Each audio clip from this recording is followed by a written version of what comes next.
What is up, everyone? Welcome to Let's Play Shadow of the Colossus. This is the game that Robert Nickel selected for me to do an LP of back during GAMI, the Gaming Against Mental Illness Marathon, where we raised over $700 for the National Alliance on Mental Illness. This is the game he picked for me to play. This is going to be a very detailed, informative playthrough of the HD version of Shadow of the Colossus that came with the Ico Shadow of the Colossus HD Collection. And with the exception of this intro, I'm not going to be chatting over cutscenes too much, but because this is a series of establishing shots to open up on, I'm going to get this introduction out of the way. So I've had the joy of playing some of my favorite games ever on the channel. This is another one of them. Like a lot of my LPs, this is going to be a love letter to one of my favorite games ever. It is marvelous, it is sublime, breathtaking. I cannot pile on enough praise for this game. But then again, I'm probably preaching to the choir because everyone has known Shadow of the Colossus is one of the greatest games ever made for damn near a decade now. And really, how can you not love it? I challenge you to watch this playthrough, or better yet, play through it for yourself and then come back and watch it. I challenge you to do that and not to fall in love. Anyway, like I said, I'm not going to talk over the whole cutscene. We're about to start getting into the important exposition of this very long intro cutscene. One more thing before I leave you to the rest of the intro. This is not going to be a 100% playthrough, or even a terribly collectible heavy one. I will show off collectibles here and there, but don't expect to use this video as a guide for everything. Enjoy the rest of the intro cinematic. See you in about 10 minutes to go after the first Colossus.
Aurel Yetoro Ikudu Ibikuka Yulzolu Ionbu Yulilo Cock I Yuzi Yulakordoloya Olik Olazulam Kaz Ilzozeriku Atzoko Amnos Crudo Laomism Wop was you the Ras also. View ours is view. Ikola Kizado you Lola. Islis was I Aumizquiki. You are la Quika.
Dormin for Alula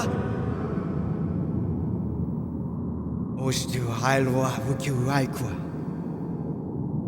Ujis Yazu Tsudoko was Nordekyo Utiura.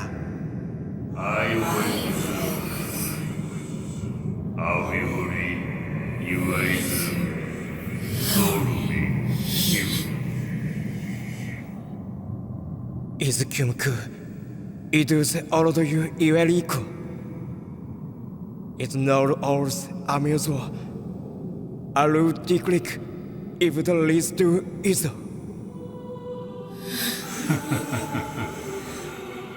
Osondo, Izo, Yuna. Evaka, Oz, Izo, Aunadaka.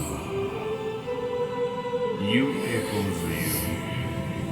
Edoli, no ku.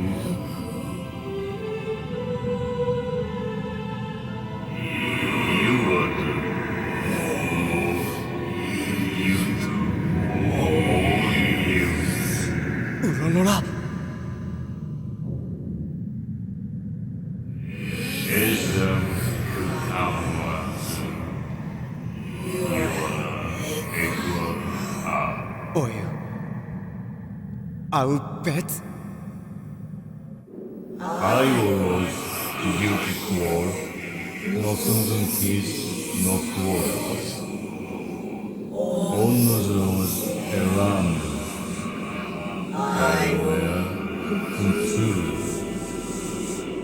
Ale was not you are and you were you.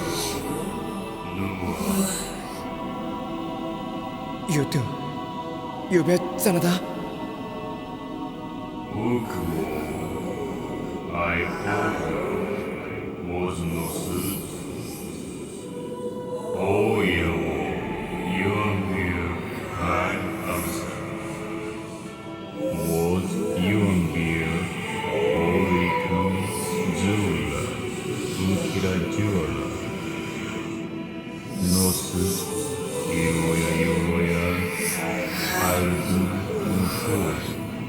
Olam.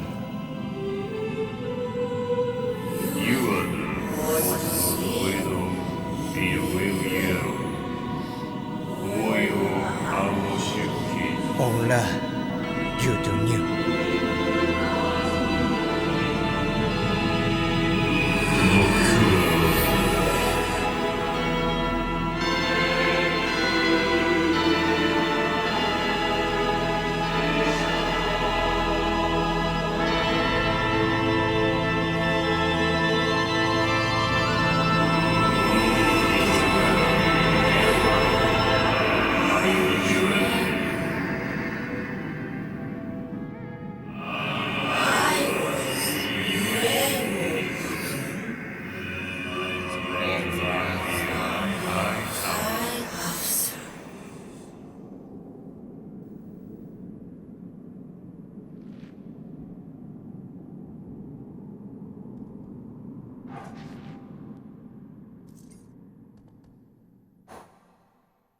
And we have gained control of our hero, Wander, who has just made a pact with the disembodied voices of Dormin. We are tasked with slaying 16 Colossi, and if we do that for Dormin, he or they, which you might have noticed there were multiple voices mixed in, male and female, will bring back the woman whose body Wander brought to the temple.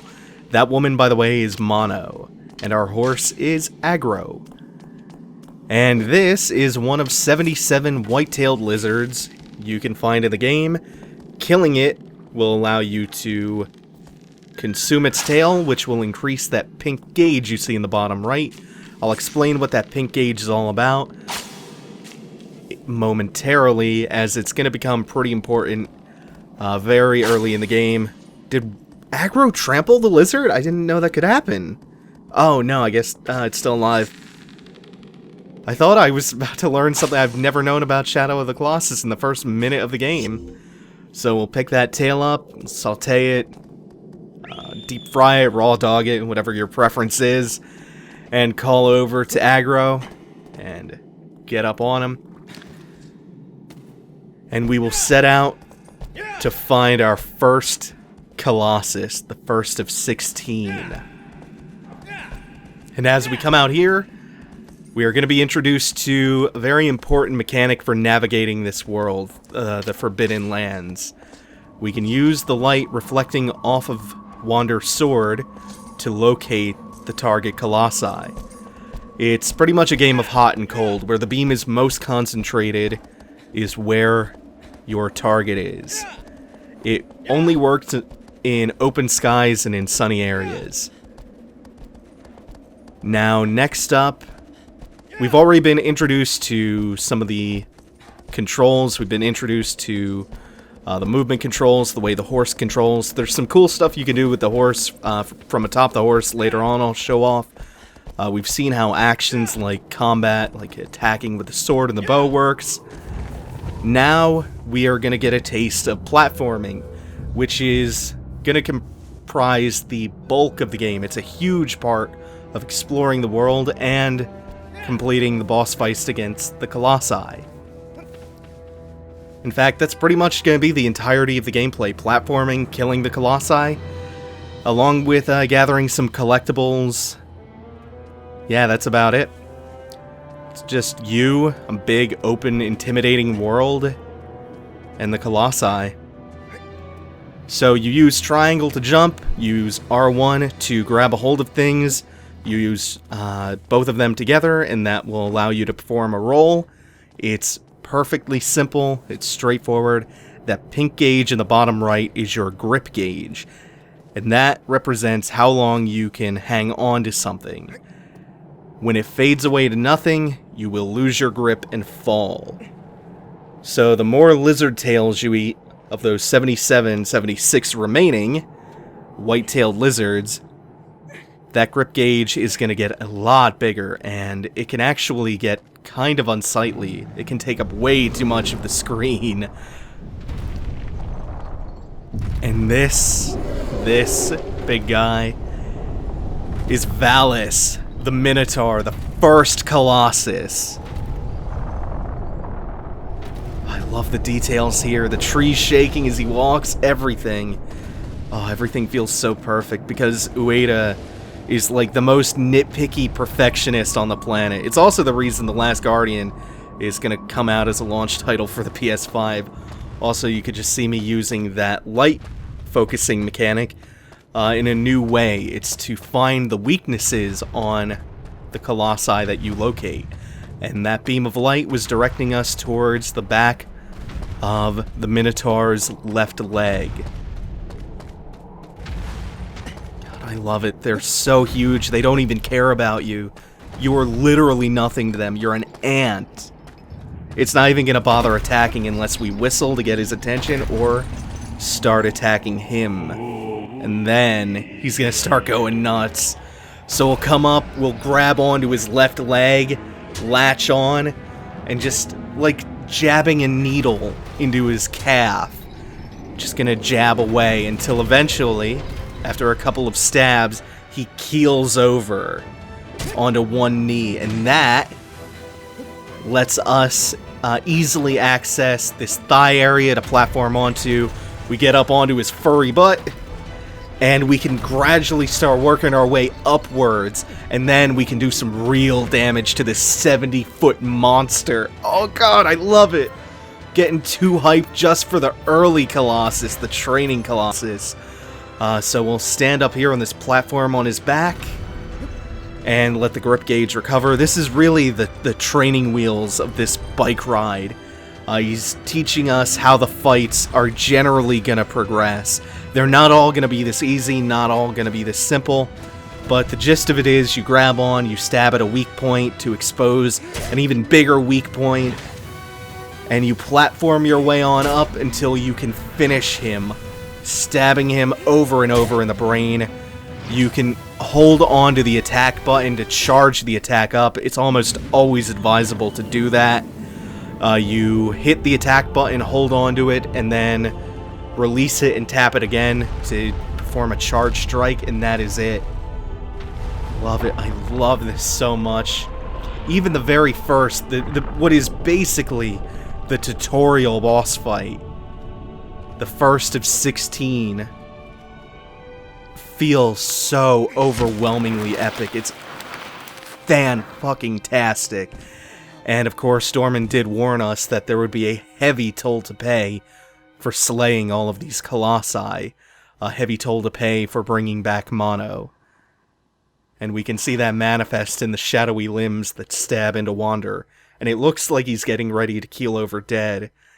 And just like that, that's the first Colossus down. And that is it for the first episode of Let's Play Shadow of the Colossus. Next time I'll have a lot more insight to share, a lot more hype, a lot more gushing praise. I love this game so much. Thanks for watching, everyone. Thanks Robert Nickel for choosing this and not Superman 64 for me to do an LP of. Take it easy, everyone. Have a good one. See you next time.